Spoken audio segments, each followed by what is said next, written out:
Ever wonder why you flinch when someone raises their voice, or why you replay every conversation in your head like it's a Netflix episode you starred in but hated? That's not just overthinking, that's childhood residue. And if you grew up with narcissistic parents, congratulations. You've been carrying around three unusual traits that the rest of the world either envies, fears, or flat out misunderstand. I'm talking about traits that shape how you trust, love, and survive in this chaotic circus called life. Let's get into it. Oh, by the way, I always feature my favorite comment from the last video at the end, so stick around to see if it's yours. Trait 1, hyper-awareness radar. Kids of narcissists basically get built-in surveillance systems. You learn to scan a room faster than a CIA agent because survival depended on it. You could tell from the way your parent closed a door whether it was a safe day or a run-for-cover day. You tuned in to micro-expressions, tone changes, even the silence between words.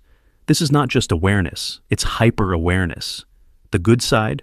You read people like a damn psychic. You can feel bad energy before it even breathes near you. The bad side? You're constantly exhausted because your brain never shuts up. You're living like an iPhone with 97 apps open in the background, burning battery life on people who don't even matter. But here's the savage twist. The very thing that drained you growing up now makes you impossible to manipulate as an adult.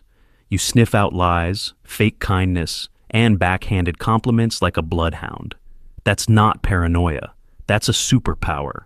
Trait 2, the chameleon mask. Children of narcissists are shapeshifters, not because they're fake, but because they had to be whoever kept the peace. Around mom, you were the obedient angel. Around dad, maybe the high achiever. Around both, you were silent just to avoid lighting the match. You learned early that your real self wasn't welcome, so you built masks. And here's the scary part. You got so good at it, people think they know you when they don't know a damn thing. On the upside, this gives you insane adaptability. You can walk into any social circle, boardroom, back alley, church choir, nightclub, and fit in like you've been there for years. On the downside, you sometimes stare in the mirror and think, who the hell am I when nobody's watching? And let's be brutally honest, you might even catch yourself people-pleasing, bending, adjusting, shrinking, just to keep everyone comfortable. But here's the comic truth. You could win an Oscar for pretending to be fine while your brain is staging World War III. The savage advice? Rip the mask off slowly, piece by piece. The real you is way more terrifying and way more magnetic than any costume you've been forced to wear. Trait 3, the survival work ethic. This one's unusual because it's not just about working hard. It's about hustling like your life depends on it, because back then, your emotional survival did.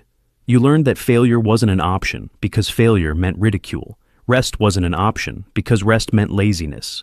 Showing weakness? Forget it. So, you became a grinder, a hustler, a perfectionist with insomnia. The upside? You'll outwork anyone. You'll push through exhaustion, outlast your competitors, and build skills most people can only dream of. The downside? You don't know when to stop. You treat burnout like a personality trait. Here's the kicker. While other people brag about teamwork and self-care Sundays, you're 3 steps ahead because pressure is your default setting. You were trained in chaos, so the world's chaos feels like home turf. But remember, surviving is not the same as living. You've got to teach yourself rest, joy, and softness because you never got those lessons as a kid. And if you don't, you'll die with trophies, but no peace. If you grew up with narcissistic parents, you now know why you walk away carrying 3 unusual traits. 1, hyper-awareness radar. 2, the chameleon mask. 3, survival work ethic. Each one can destroy you or build you into someone untouchable. It all depends on whether you let your past chain you or whether you weaponize it. And here's the truth no one tells you. You didn't just survive narcissistic parents. You graduated from psychological hell with skills most people can't even buy. You're not broken, you're forged. So next time someone underestimates you, remember this. You grew up in a battlefield, and now life feels like a playground. Don't waste your energy proving you're enough. You already proved it by existing. Now, go scare people with how strong you turned out. The comment of the day goes to Pretty Thug, and it reads, I already knew this, but I love the way you broke it down. I am setting boundaries and I feel so much lighter. Thank you. Love your content. That's amazing. Knowing is one thing, but actually applying it and setting those boundaries, that's where the real strength is. Respect. Keep protecting your peace. You're doing exactly what most people are too scared